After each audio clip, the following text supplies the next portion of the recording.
Welcome back, Fantasy Endgame fam, Fantasy Endgame baseball players. It's getting closer, the postseason, and I don't mean the MLB postseason. I mean the postseason that matters. Your fantasy postseason. Every week matters so much more these days. You've got to take home that W if you're in any kind of head-to-head league. You got to get your categories up if you're in a categories league.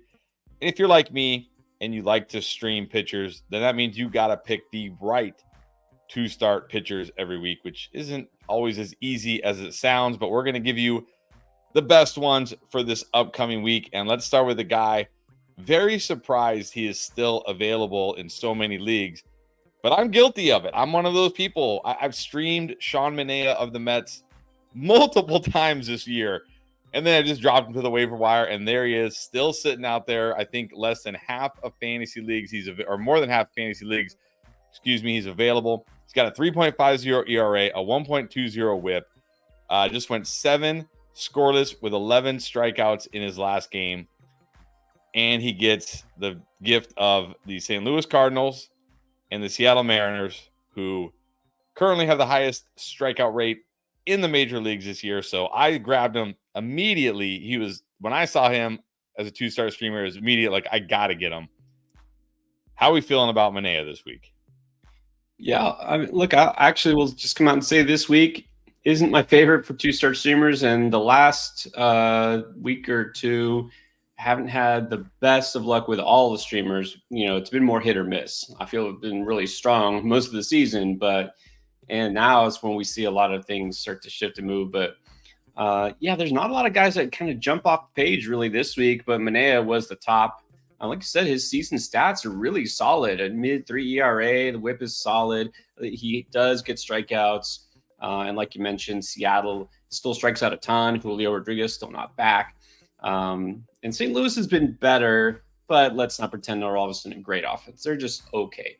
So, I think Manaea's got to be at the top of the list this week for those reasons. 2 road starts, which, for him isn't a big deal. But I think Manaea is one of those guys that, again, you never feel like he's so locked in that you have to keep him all year long, right? He's just kind of always that fringe streamer, but he always seems to be a pretty good streamer at times.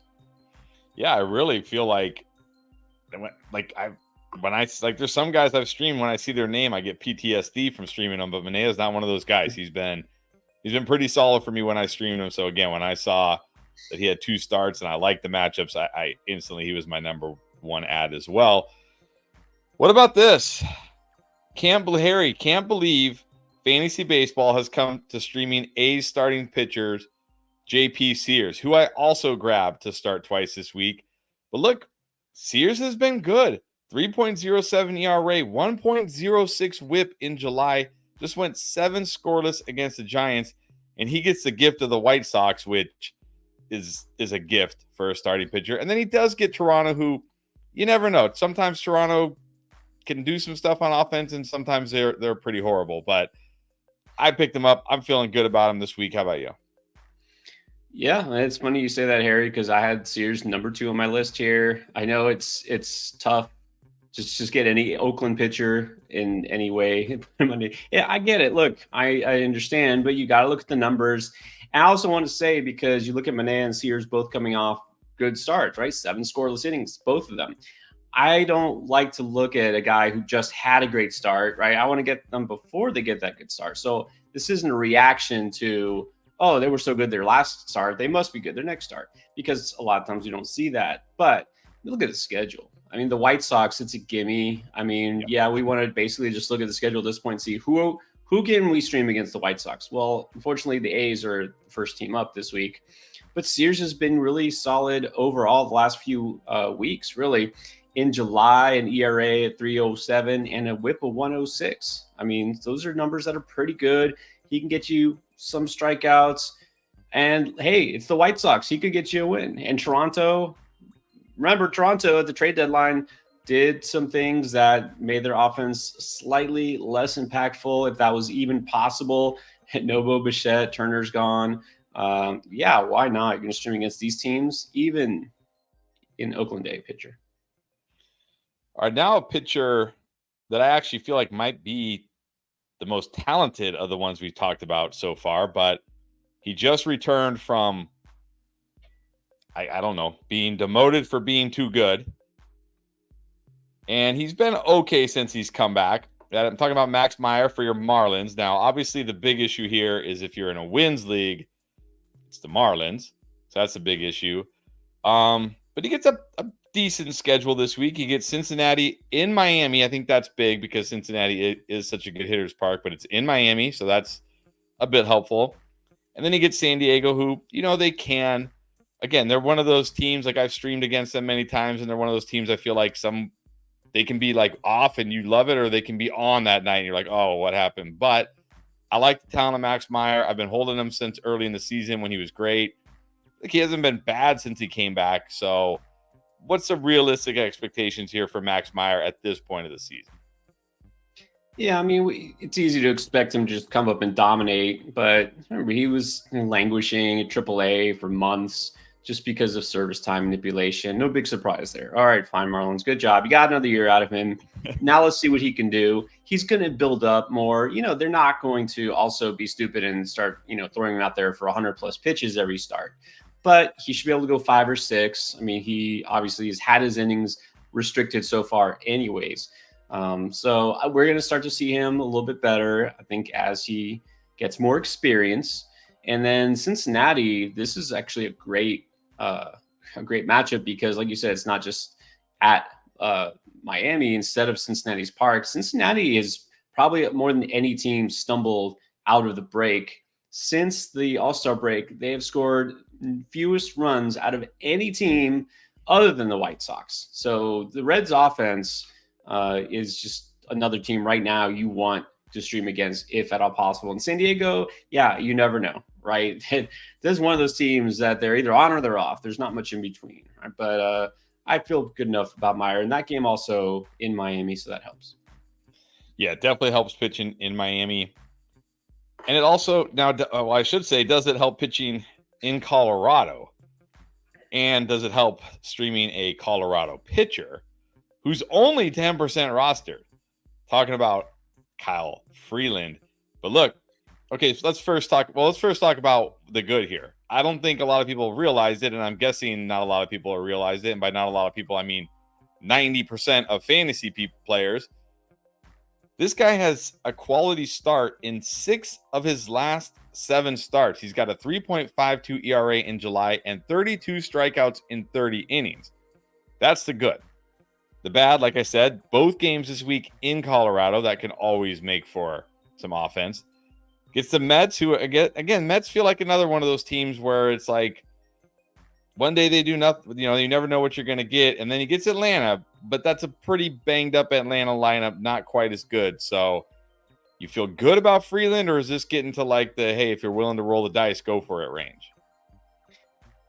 Well, I can't ever say he's more than a dice roll because, look, this is one of those pitchers that has been around forever and been in Colorado forever. That's never good. Like, I mean, Harry, you're talking about, yeah, we're getting to the point where we're looking at Oakland A's pitchers. I got Sears pretty much up there.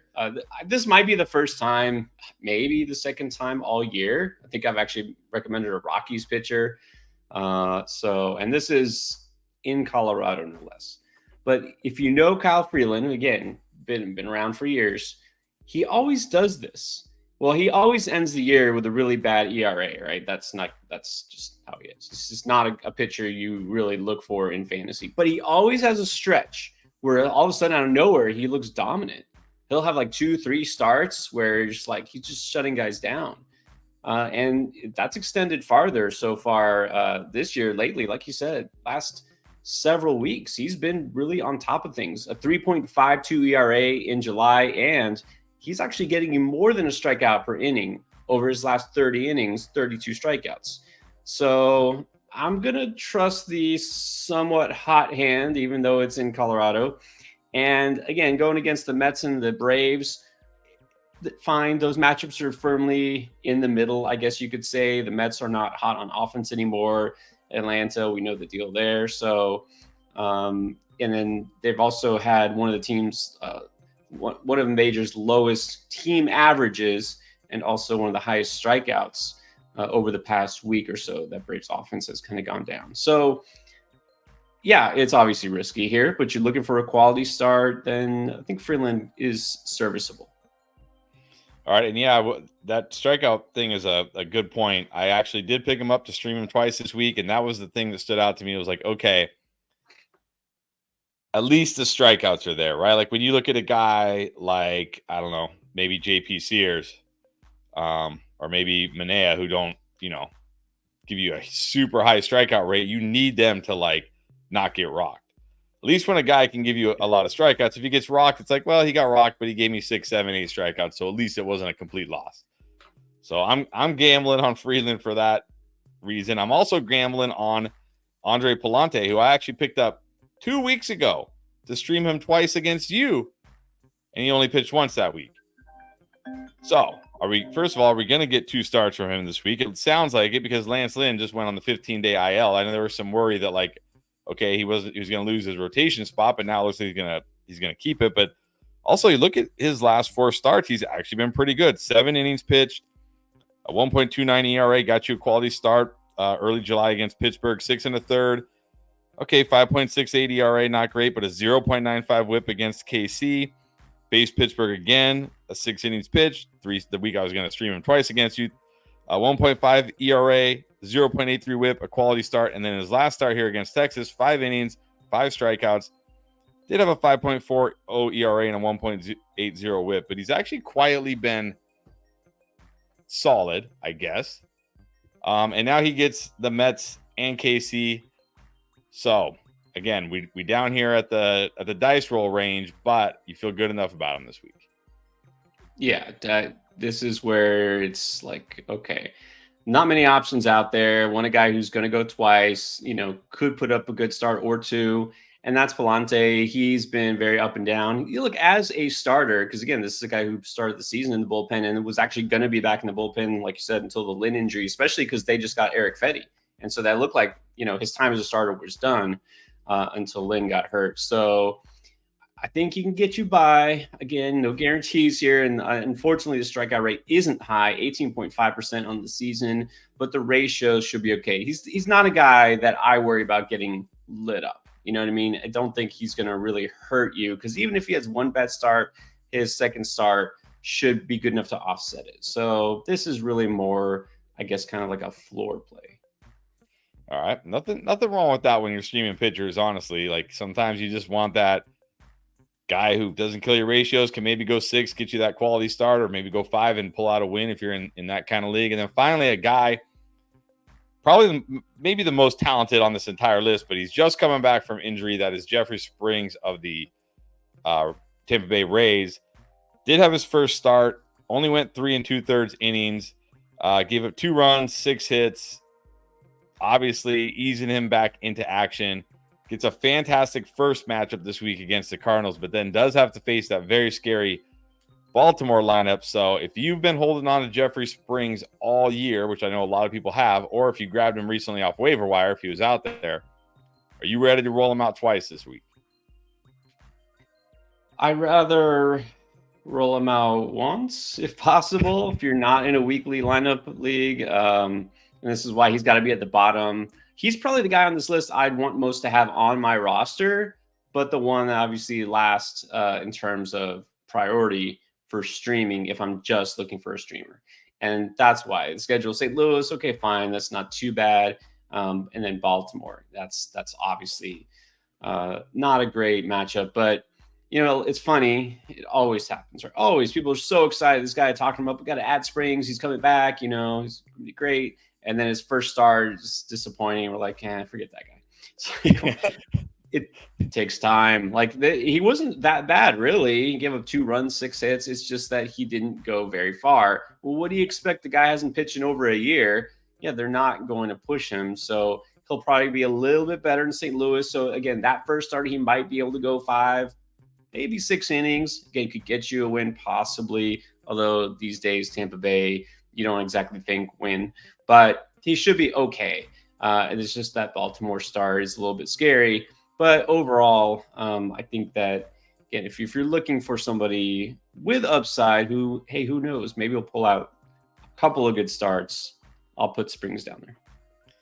All right, there you go. Those are the top 2-start streamers for the week. Of course, if you have questions about any other 2-start pitchers or any other pitchers or any other players for the upcoming week, we would be happy to help you and answer your questions. Before we do, quick reminder, Underdog Fantasy still going strong with the MLB pick'ems. You got a game tonight. Cubs, Cardinals.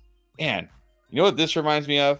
1998. Cubs, Cardinals would have been must-watch TV. Sosa, McGuire. Oh, man, I would have been glued to the TV for that game. But instead, we get Justin Steele and Miles Mikolas tonight and a bunch of underachieving bats. But you never know. Maybe it'll be a good game. But you can make it more exciting by taking advantage of the pick'ems here on Underdog. And if you haven't signed up yet, this is the best time. Go join now. Use our promo code ENDGAME when you join, because you're going to get a free pick'em that you can use right away to help you win your first pick'em.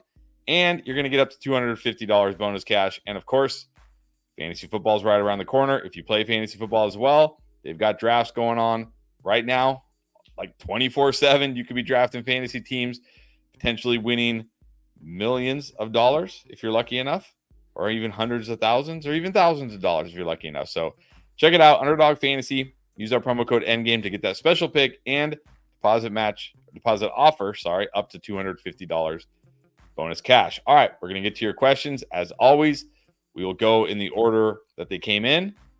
If you don't want to wait and you want to jump to the front of the line, you can drop a super chat. Or if you just want to say thanks for the hard work, you can drop a super chat. So let's get started here we got Jorge Velasquez right off the bat. No easy ones here. Clayton Kershaw. Is he still a good sign? So went 4 innings, gave up 2 earned runs, struck out 6 in his first start. Actually looked like, okay, this might be promising. Then 3 2/3, gave up 3 earned runs, struck out exactly as many hitters as you and I did. So how are we feeling about Clayton Kershaw right now? The same that I felt about him all season long, before he was pitching, before he was close to coming back. No interest. I mean, look, I don't delight in this. It is great. One of the best pitchers of this generation. I mean, just flat out.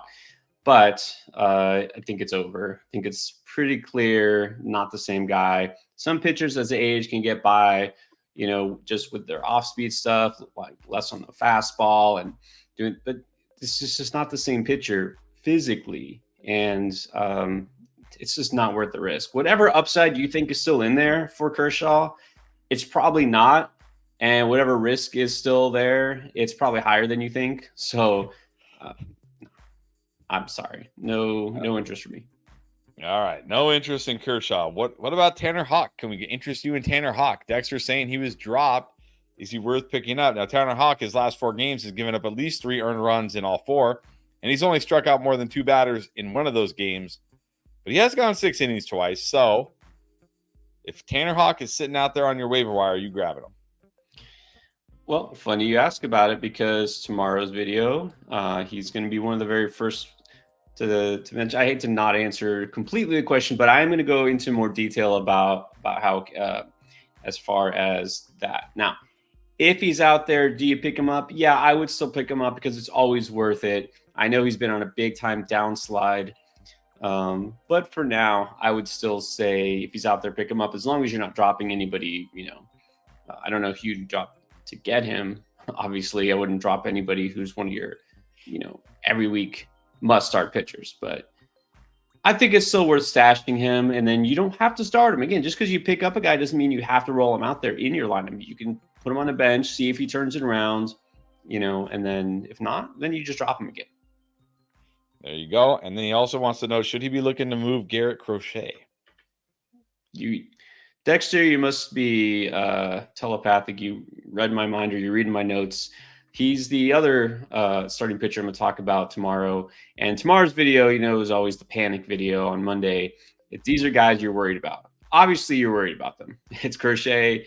Yeah, you obviously know why you're worried about him, because the whole innings thing. Yes, you should be looking to move him. I mean, I'm not dropping him. I have him in a couple of leagues. I'm not dropping him for sure. I wish I would have traded him a couple of weeks ago. I'll see if I still can. But yeah, I think at this point now, I've seen what I needed to see, meaning after the trade deadline.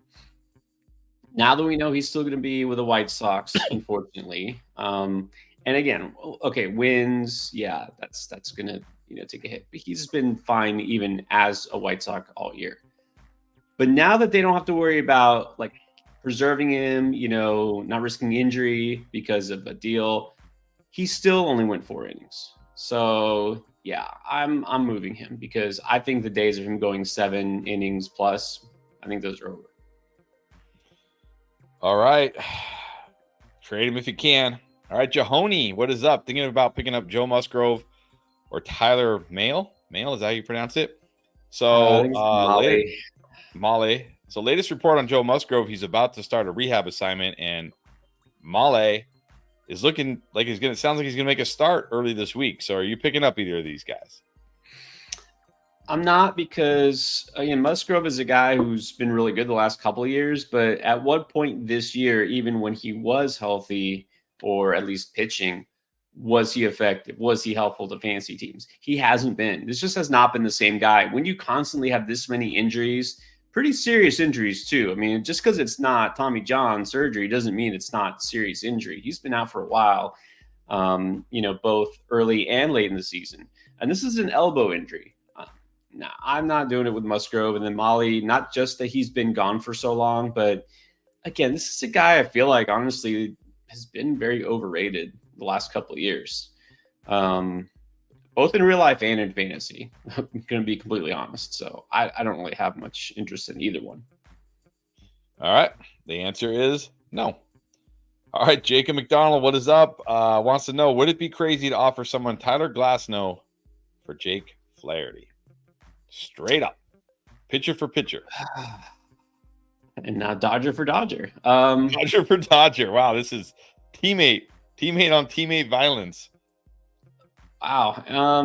And just think how insane that sounded at the beginning of the season, right?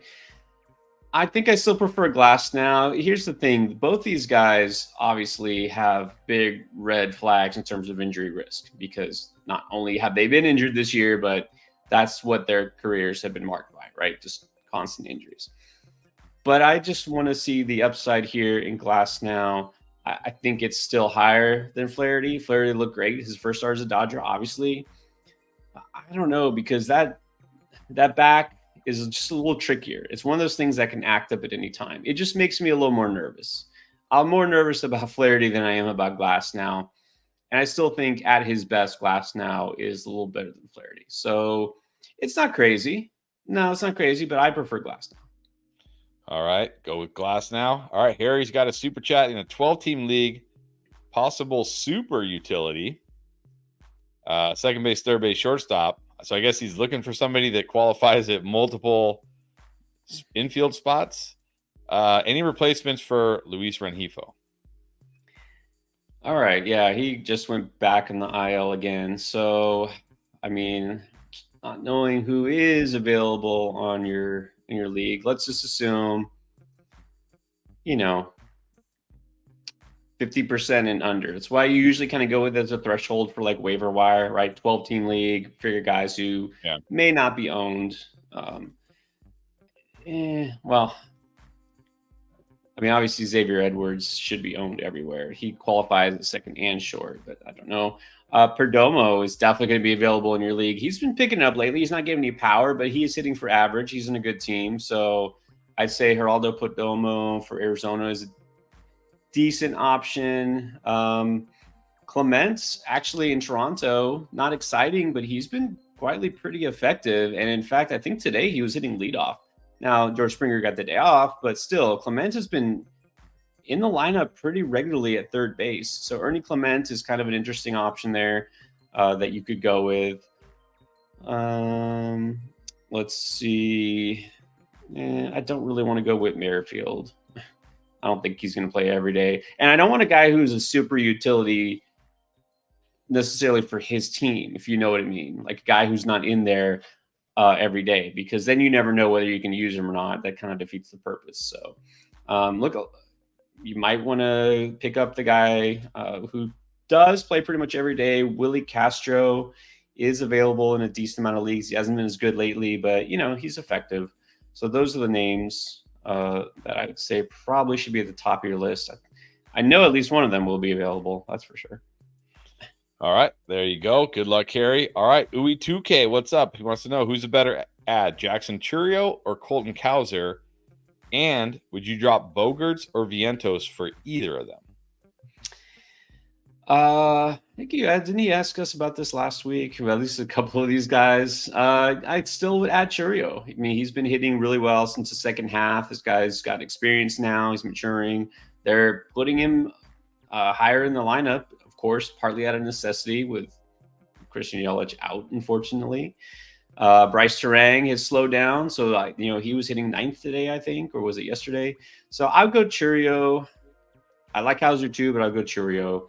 And yeah, I don't know what's going on with Bogarts. I mean, I know he was hurt for a while, but just forget that. He wasn't good before that. Like, Bogarts just has not had a good season. And I'm not really sure what the deal is. He's picking up a little bit lately, but he doesn't get you home runs. Doesn't get you steals. Even if he does suddenly get his average over 300, not that exciting.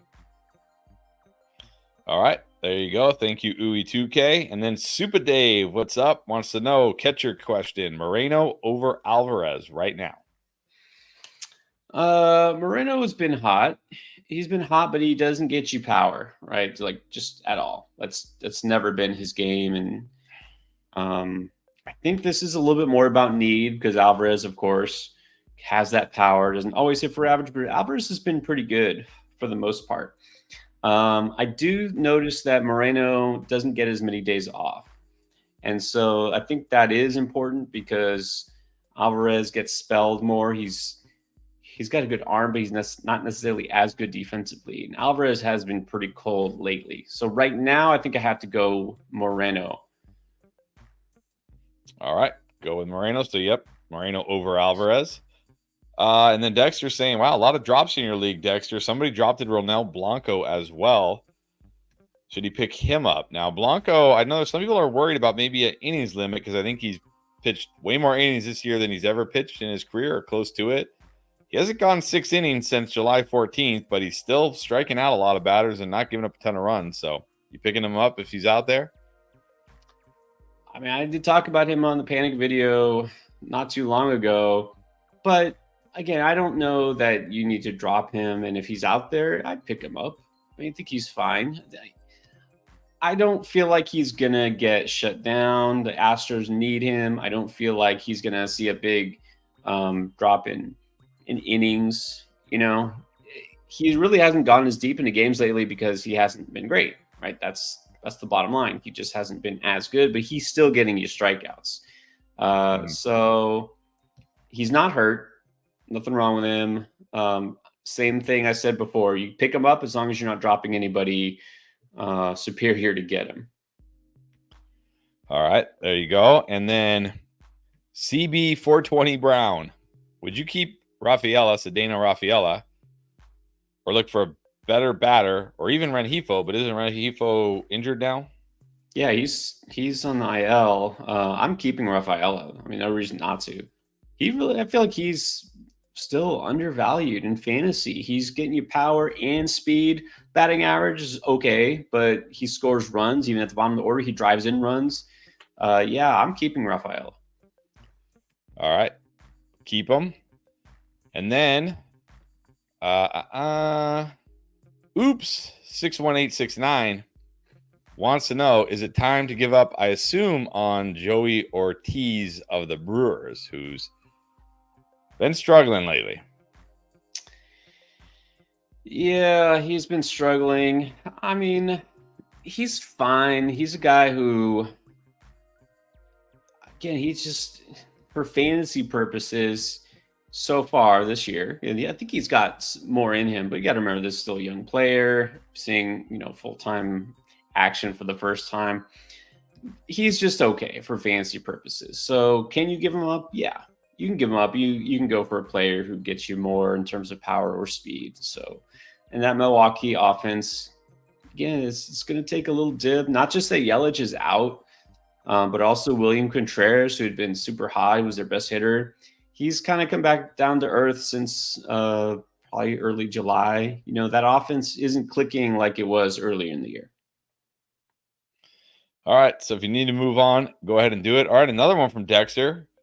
In a 10-team head-to-head league, how many relief pitchers is too many relief pitchers? Well, this really depends. I mean, it depends, first of all, what are your categories and what does your roster look like? Because if you have a really solid starting staff, you got 5 starting pitchers, which again, in a 10-team league is probably not hard to pull off as long as you have one of those legit aces. And you've been, pretty good with your waiver wire pickups. I mean, if you have just saves as a category, you probably want at least 2 guys in a 10-teamer that are solid closers. If you have holds as a category, then you're going to want at least 1 or 2 pitchers that get you holds as well. If you have saves plus holds, then you want at least 3 those guys, you can mix and match. But really, this depends on how deep are your rosters, how many categories you have. So it's hard to say without knowing exactly what your categories are. Do you do just saves or do you holds too? All right. I think the answer is 1 is too many, but I digress. All right, Josh, has a trade question. Luis Castillo for Ellie De La Cruz. Which side wins?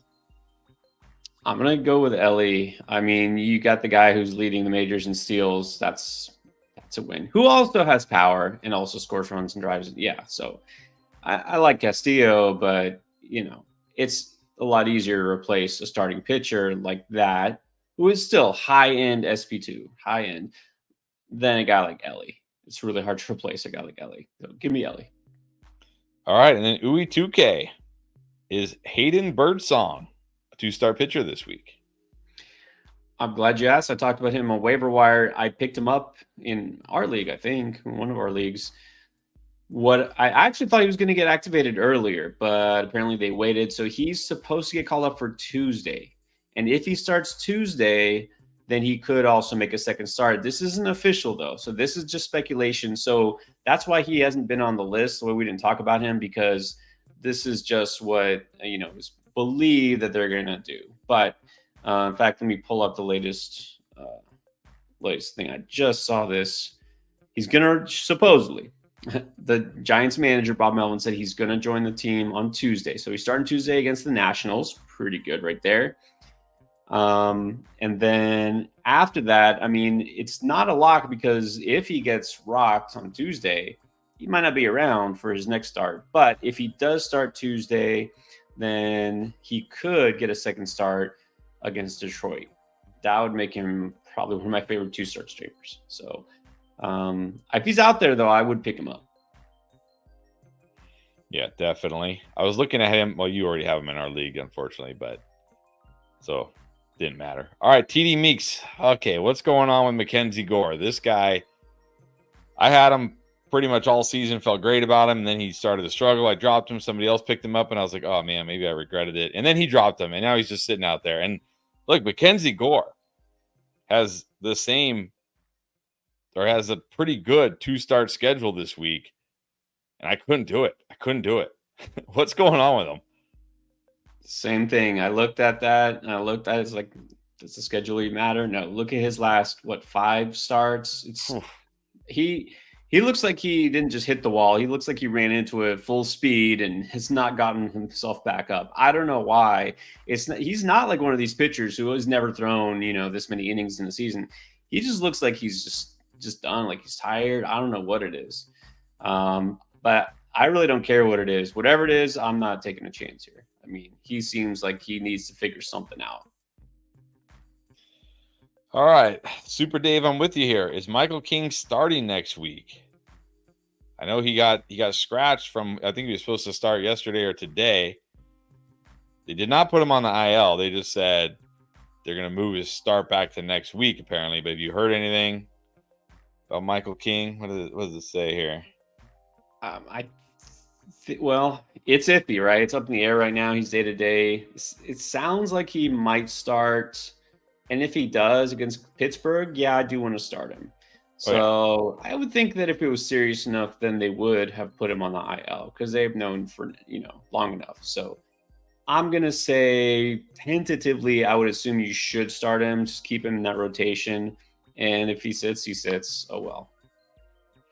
Yeah, too good of a matchup he'll get this week against Pittsburgh. And King, one of those guys, again, has such tremendous strikeout upside that even if he happens to somehow get hit hard by the Pirates, it's okay because they'll probably still strike out 8 to 10 guys. So won't completely wreck you. All right, let's see. JC in a 10-team league needs to drop starting pitchers for offense. He's got Skubal, Skeens, Reagans, Grayson, Peralta, and Robbie Ray with Jared Jones on IL. So if he's holding on to all those guys, or maybe you want to switch here, he can drop Gavin Williams, Shane Baz, or Jeffrey Springs. So if you have to drop one of these guys, who's getting cut? I mean, you're pretty good with that rotation. Even though I know it's 10-team, but you're good at pitcher. I'm gonna say what I said before, like a week ago. Keep Baz. I think Baz will continue to get better as season goes on. Williams, Gavin Williams was not very good his last start. It was pretty rough. I think he gave up like 6 runs in 5 innings. But I still think he's keepable. It's between him and Springs, and I actually might say Springs to drop because of what I already said. This week gets that Baltimore matchup, a little bit scary, and he might not go that deep in his second start. And you're in a 10-team league, I don't think you have to worry about someone grabbing him from you and keeping him. You need offense anyways. I don't think you're going to have a big loss here. So I think right now you can drop Springs, and after this week, if you want to pick him back up again, you might be able to do that. Or if he looks bad this week, then you'd be like, okay, good thing I dropped him. All right, then TD Meeks with another one is another A's pitcher, Joey Estes, worth picking up. Now, he did just have a nice start against the Dodgers, but before that, 2 2/3 against the Angels, 5 2/3 against the Angels, 1 2/3. You know what? I'm looking at his thing here. He only seems to have really good starts against a really good team. 6 innings against the Dodgers, 2 earned runs, and 2 2/3 against the Angels, 5 2/3 against the Angels. 6 innings, 2 earned runs against the Phillies, 1 2/3 against the Red Sox. So I guess this is a guy we only stream against the best offenses in baseball. Is that how this works? He's a guy that you just don't know what you're getting. But I do know what he's getting this week. He's getting the White Sox because we talked about that with A's earlier. So, yeah, I can start him against the White Sox. I mean, come on. I could start anybody against the White Sox at this point. So, yes. Yeah, he's definitely worth a pickup. He's been good in stretches, but like he's one of those pitchers you never really know what you're going to get. Yeah, I do like anybody against the White Sox, but Estes is worth picking up this week if you can't get any of those other guys. All right, and then Luis Correa, what's up? Hope all is well. Hope all is well with you as also, I guess. Can he drop Kim for Jackson Holiday, who hit his second home run?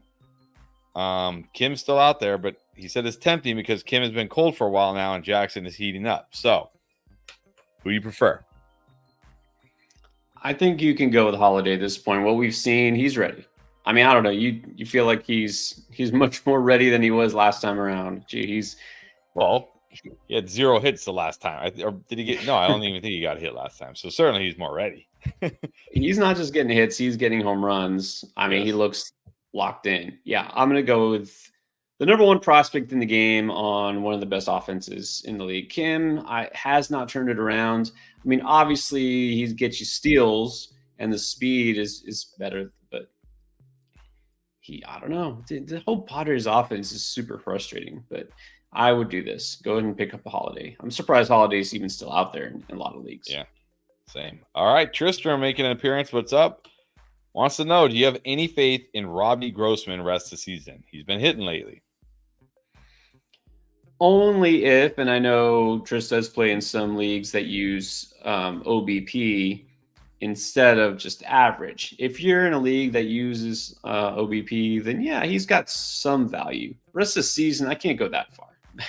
He's a streamer. Like, that's it. He's a streamer only. But in an OBP league, he could have some value. All right, Super Dave with another one, Caballero or David Hamilton? Yeah, David Hamilton was a great sell high a few weeks ago, and he was stealing all those bases and playing every. He's not playing every day anymore, and he's been dropped a bunch for that reason. So now it's not like Caballero is super exciting because he also has kind of fallen off. But I still would go with the guy who now, especially with Tampa trading some of those players, I think I would just go with Caballero because he's going to get more at bats. All right. And then back-to-back Nate, what's going on? Wants to know, what's your thought on Gavin Lux's hot streak? He's got a 9-game hitting streak, 2 home runs in there. Is he worth rostering over someone like Gleyber Torres? Well, when you put it that way, yeah, I can put anybody. Although I think Gleyber just had a 2-hit game, but still, yeah, I'm very hesitant to buy into Gavin Lux just because of what we've seen. But hey, he's kept it going. He's got a hit streak. I don't know how many games he's got in a row. Sure, I'll go with Lux over Gleyber Torres for now because he's still locked into everyday playing time. He's hot. Again, not getting you much in the counting stats. I mean, he's not hitting home runs that much. He's not really stealing bases. So it's really just for that batting average. But over Gleyber, sure. All right. And then Gary Deck, short and sweet. Bryce Turang or Luis, or, well, which Garcia? Oh, Michael Garcia Jr.? Maybe Michael? I think Luis Jr., I think is the Luis, probably the second baseman for Washington. Okay. Bryce Turang or Garcia Jr.?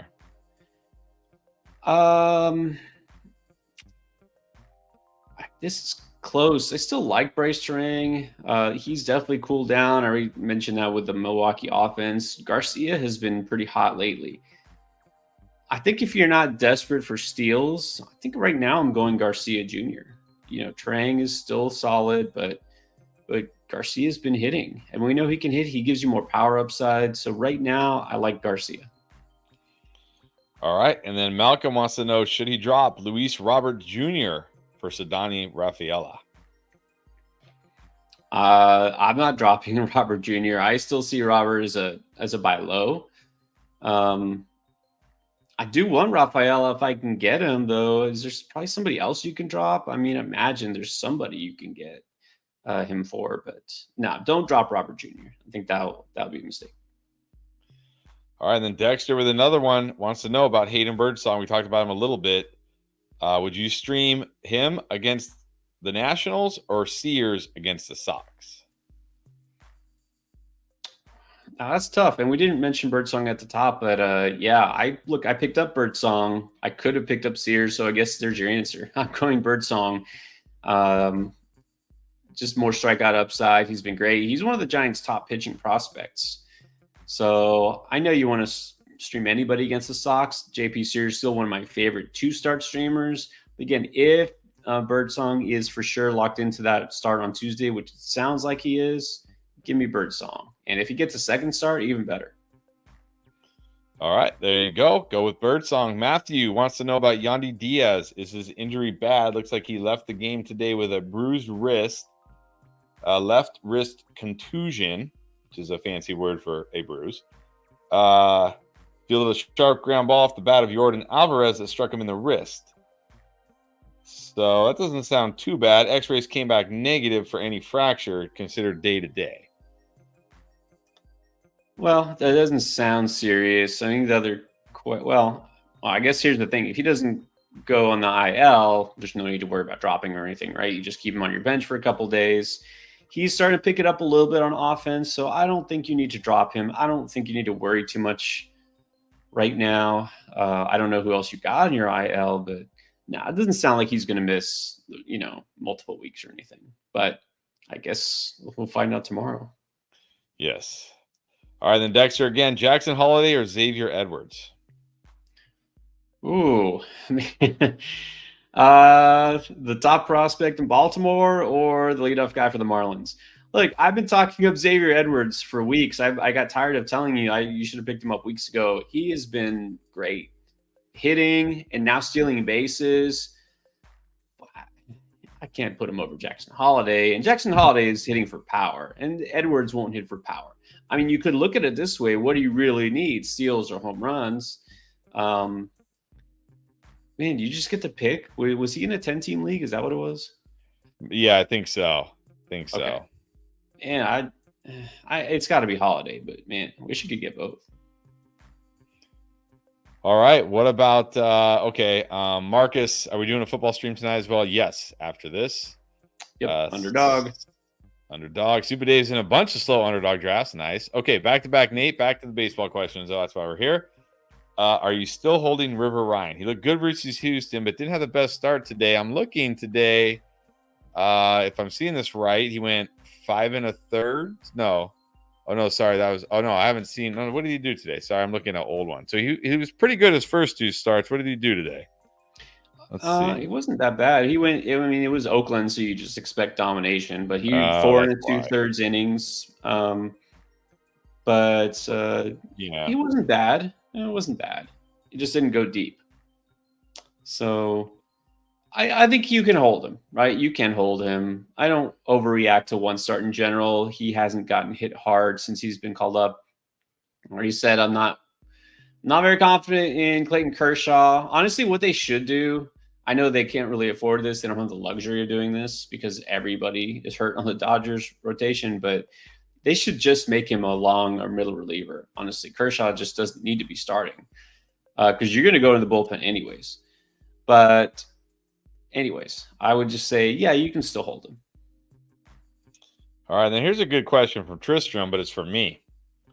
Wants to know, what have I learned playing fantasy baseball this year that makes me appreciate it a bit more with history and expertise as a football expert? I'll say what I really, really enjoy about fantasy baseball the most this year is that I don't have to watch a single at bat. I don't have to watch a single pitch. Like, really, I have not watched a single pitch or a single at bat, and I know a lot about these players. I know who these players are. I know, like, it's such a stats driven game, you know. Whereas football, it's like a guy can have a guy can score 15 fantasy points in fantasy football because he had like 3 catches for 2 touchdowns. But if you didn't watch the game, you missed that. Like, he just happened to randomly get 2 throws into the end zone, and he caught both of them, right? And then if you're not paying attention, you're like, oh my God, this guy scored 2 touchdowns. I better go grab him. But if you're not paying attention, you don't realize, like, hey, this guy just got lucky that they found him in the end zone twice randomly in that week. Whereas baseball, it's like, if a guy's, hit 3 home runs in the last week, you can't fake that. It's not like, well, he just, they threw him batting practice this week. They did, no, you know what I mean? So it's so much more stats driven that it's like, oh, this is kind of nice. Like, I can just look at the stats, look at the analytics, like StatCast or whatever, and I don't have to actually sit there and watch the games. Whereas like football, I feel like I need to watch. Well, maybe also because I talk about it so much, so I feel like I need to know a little bit more. But like football, like you sometimes need that to know the context, right? Whereas baseball, it just feels like, oh, this guy's batting 400 over the last week with 5 home runs. It's probably worth picking him up. That's exactly right. Honestly, I will say that you don't really need to watch the games in baseball to know who's doing well. And it's not just, oh, obviously this guy's got the highest batting average, he's the best hitter. It's more than that. You can look at trends. If you know how to interpret statistics and numbers, you can figure it out without ever watching the games. And for football, Chris, you know this very well. There's always the timeless debate. The film guys versus the analytics guys. They're like, you got to watch this guy. You got to watch the film. You haven't watched this film. You have to see how they play. You don't need all those stats. You just got to watch. And then, of course, the guy's like, I don't need to watch. I can tell what the stats say. I mean, it's like as if you can't do both, right? Of course, the ideal answer is both. And we do both. We watch all Sunday. We watch every football game as possible, red zone, right? We watch them as much as possible. I don't watch preseason games because that's ridiculous and stupid. But and we dig into the stats. With baseball, yeah, I like watching baseball. But honestly, when I watch the games, it doesn't give me insight for fantasy that much. It really doesn't. I mean, once in a while, I'll be like, okay, that's interesting. But you can look at a guy, his stat line, and you can figure out based on his history, based on the team context. And like you said, context matters a lot more in football, because in football, let's say a quarterback put up a 300-yard game. that 300-yard game could be because they were losing 21-0 after the first quarter, and they just threw the ball a ton. And that's much different than Pat Mahomes throwing for 300 yards because, he can. And then in baseball, it doesn't matter that much. Honestly, if your team is up 5-0, down 5-0, you might change your approach at the plate a little bit. It might change, but it doesn't change that much because it's a marathon, right? Baseball is just, it's just so rote, which is why some people don't like it, right? It's just really the same thing over and over again for 162 games, right? They don't get very up or down based on the score, based on the standings. It doesn't change that much. And this is actually a perfect segue to this question. If you don't mind, I put this up. James Coffey said, thoughts on Braves Spencer Schwellenbach. Okay. So I'm going to guess you haven't seen Spencer Schwellenbach pitch much, but you could figure out if you think he's worth, picking up or starting, whatever. I had not seen Spencer Schwellenbach pitch ever, and I didn't know anything about him before this year. But in the middle of the season, I said, beat the breakout. This is a guy to stash. You know why? Because I looked at his stat line. That's it. That's it. I had never watched him pitch in person, but I knew that this guy had upside. I can tell you right now, yeah, he's a must add. You need to pick him up because in 5 straight starts, he's gone at least 6 innings. He's got his strikeouts have gone up exponentially over the last couple of starts. He's gotten a quality start in 4 of the last 5 innings. I can tell you all those things because of his stats. So that's exactly like if I this is exactly what I do. Like if I'm looking for a streaming pitcher for the day or a 2-start streamer, or even like maybe somebody to pick up off waivers. So I just added the second baseman for the Tampa Bay Rays, Brandon Lowe. I've added him for the second time. And I looked at this guy and I said, okay, here's a second baseman who has, let me pull him up here, who has 12 home runs in 208 at-bats. So you're looking at, if you extrapolate like a 600 at-bat season, you're looking at 36 home runs. But I go beyond that because I think, well, maybe he just got hot, right? Maybe he's just hot. But then I look at last year. This guy had 21 at-bats, or 21 home runs and 377 at-bats. So it's like, oh, this guy obviously is a power hitter at second base. Like this guy obviously has outlier power for a second baseman. So I added him because I like to chase home runs. That's what I like. I'm like, give me the home run. Give me the one swing that can help my batting average, home run, RBIs, and runs in one swing. So I added him. I don't need to know anything. I don't even know who this guy is. I think he's the brother of Josh Lowe, who's terrible. But yeah, you just look at stats. But yeah, looking at Schwellenbach's stats, he looks phenomenal. I've never seen him pitch. I don't even know what he looks like because he doesn't have a picture on Yahoo. I don't even know what he looks like. That's like you said, exactly. Who's Spencer Schwellenbach? I'd be like, I don't know. That's exactly. Somebody put that up there. Yeah, that was Nate. Yeah. Look, there's no further proof needed than Chris, what you managed to do. Chris wasn't even able to show up to our draft, unfortunately, because he had a prior conflict. You've never played fantasy baseball before this year, right? Never. And he's going to make the playoffs, despite auto drafting a couple of guys who were injured. Huh? Well, probably. At the very least, you're in the playoffs right now. You're winning this week big time without knowing the players, without knowing all of this stuff, without sitting and watching baseball. He is obviously smart enough to figure out how the stats work, can see the trends, and can figure out who to pick up, who to drop. That's it. That's what you need. You'd be able to do that. You don't need to know baseball so much as you need to know analytics and statistics. Yes. And it helps that, I've been playing fantasy football forever, and I understand the game of fantasy, like how it works. So that definitely helped. But all right, let's get back to the questions here. Are you concerned about Eric Fetty or Luis Ortiz? Is either of them droppable?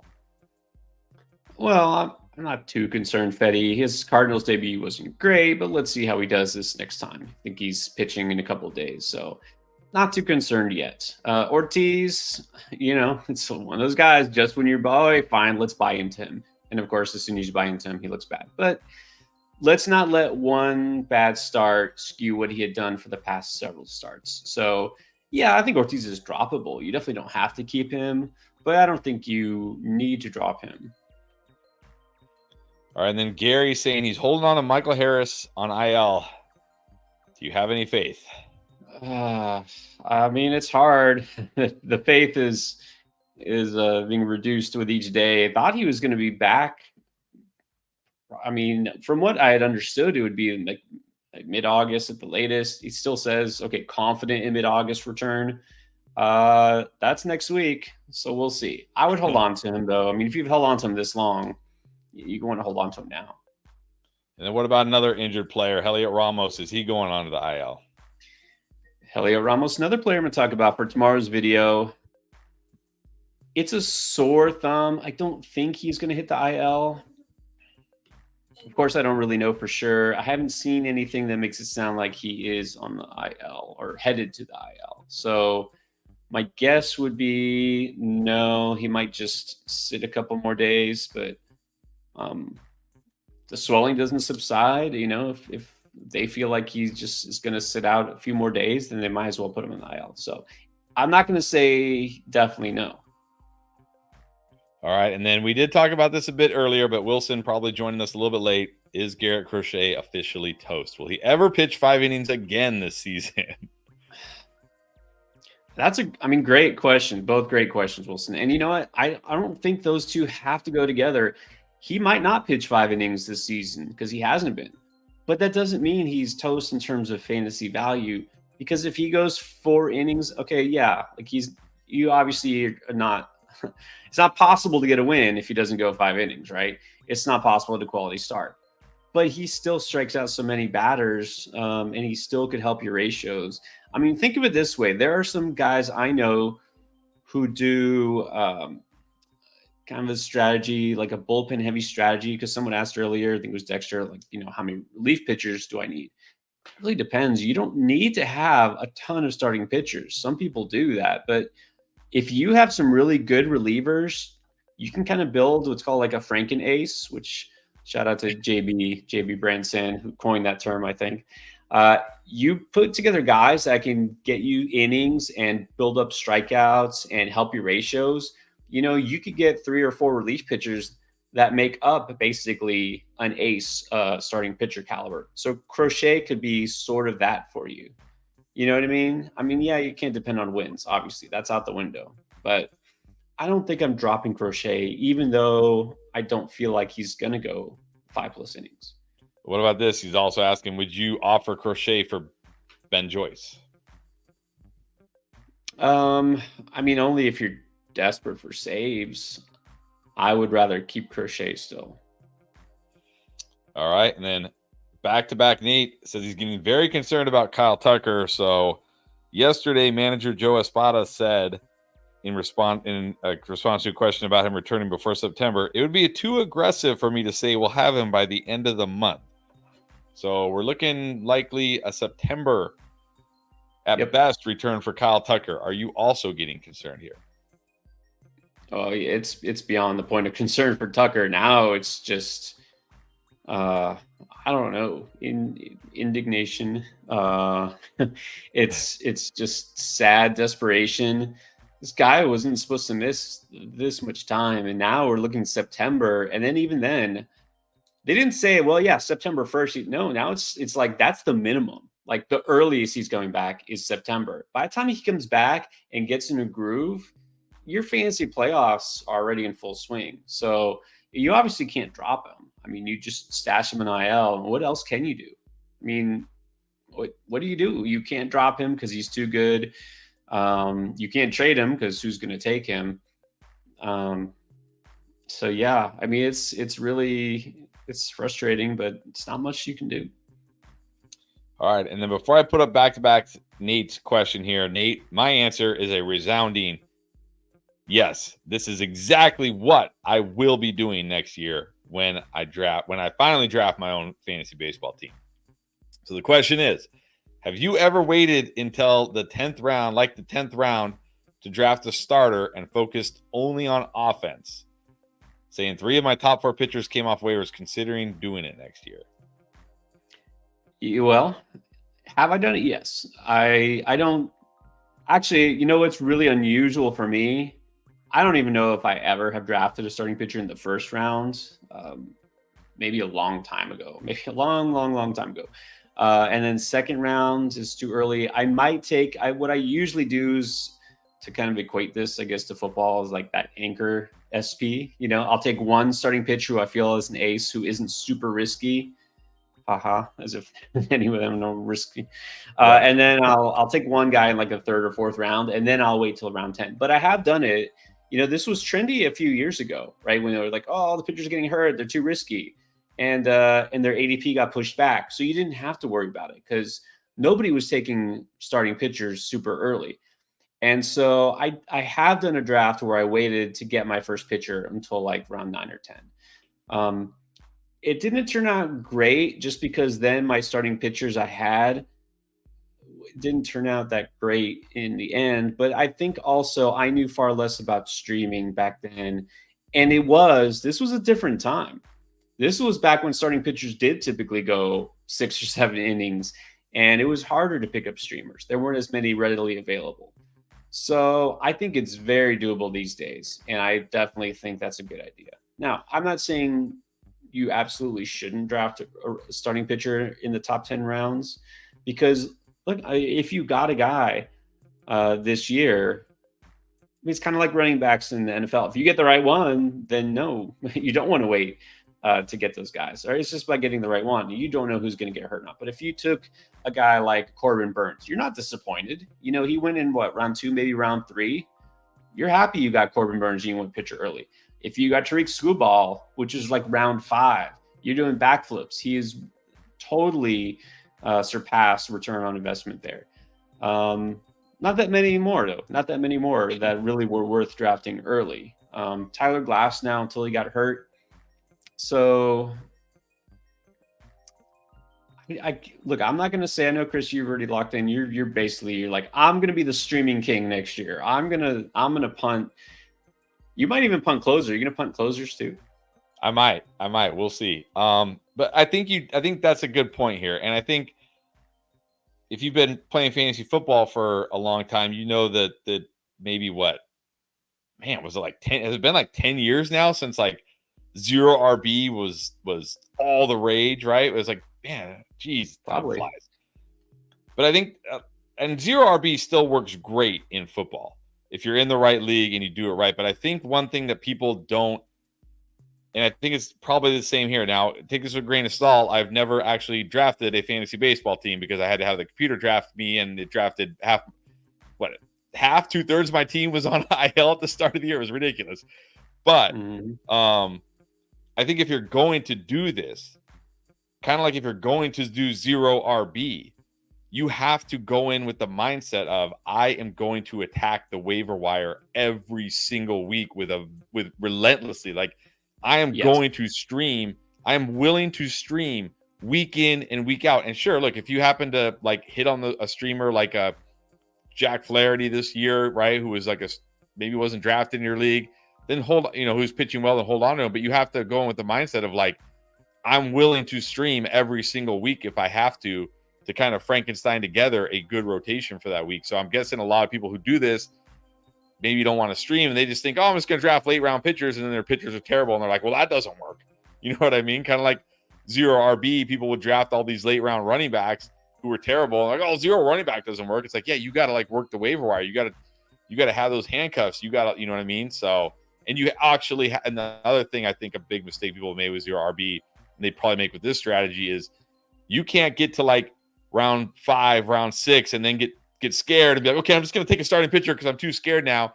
And then, maybe you take a few starting pitchers in the middle rounds because you're too scared. So now you don't have an elite offense. You might have a very good offense, but you don't have like an overpowering offense because you didn't go the full 10 rounds.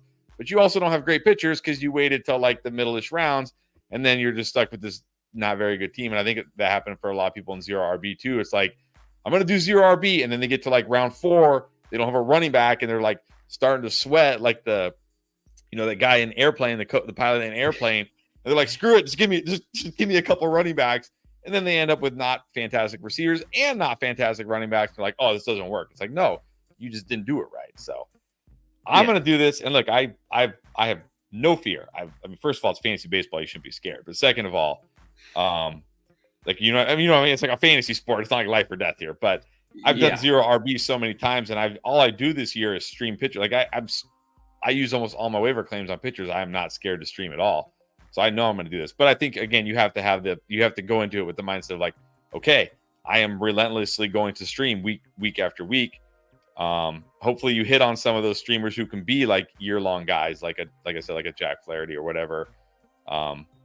So I think it's doable. I guess we'll find out, but I think you got to have the right mindset, and you can't get scared. You can't get scared while you're drafting. All right. Wilson, is Garrett Cole a buy low or a panic? Well, I took him off the panic video for tomorrow because he actually looked fine today. Didn't quite get a quality start, but he only gave up 2 runs, I think, in 5 2/3 innings. So it looks like that general fatigue has settled down. His elbow, I don't think the elbow is really the issue. I think it's just still knocking some rust off.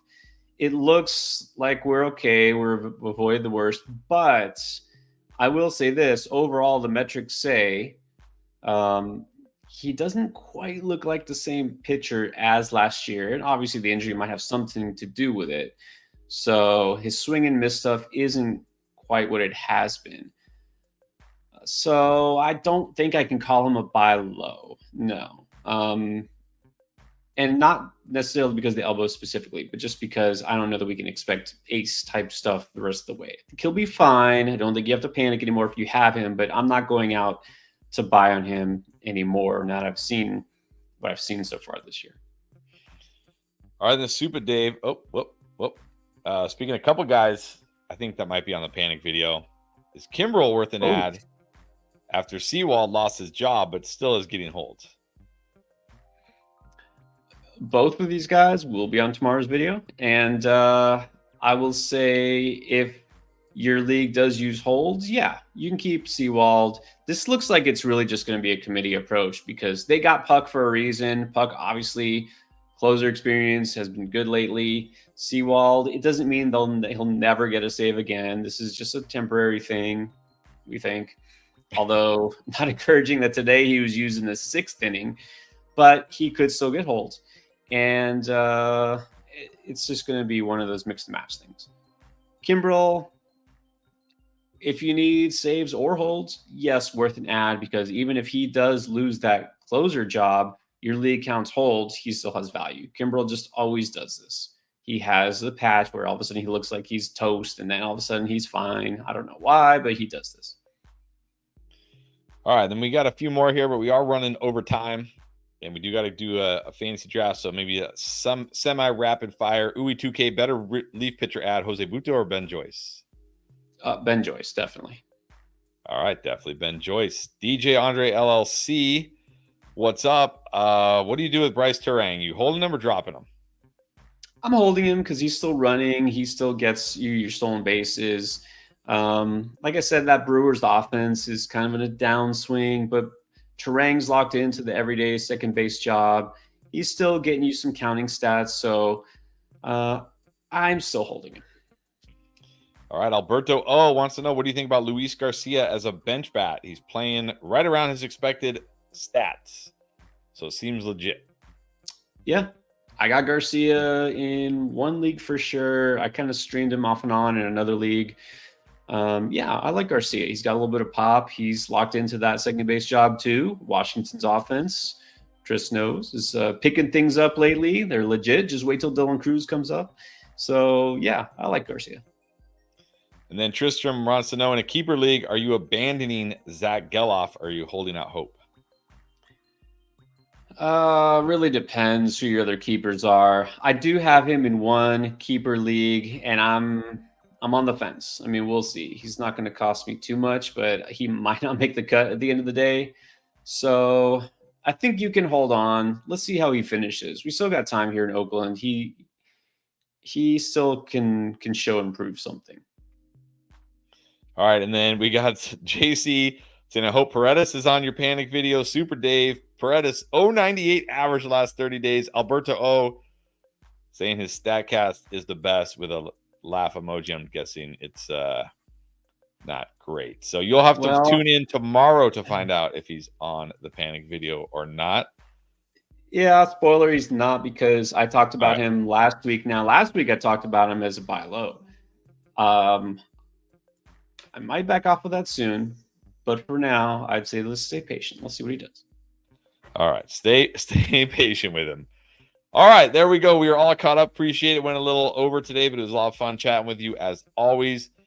Don't forget, if you haven't tried Underdog yet, well, the game has started, so you can't do any baseball pick'ems tonight. But they do have football drafts, which we are about to go do right now.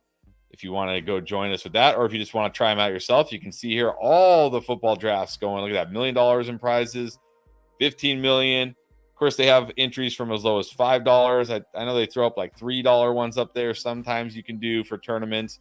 And of course, they also have baseball pick'ems every single day. If you want to get your fantasy baseball fixed another way, just make sure when you join Underdog Fantasy for the first time, you use promo code ENDGAME, because that will get you a special pick, a free pick there for your pick'ems, plus up to $250 bonus cash that you can use on pick'ems and fantasy football drafts. Not sure if we're going to be back Wednesday. I'm not sure if we decided yet or not. Maybe. But we will definitely be back next Sunday for sure to do this again. And of course, tomorrow the Panic video drops.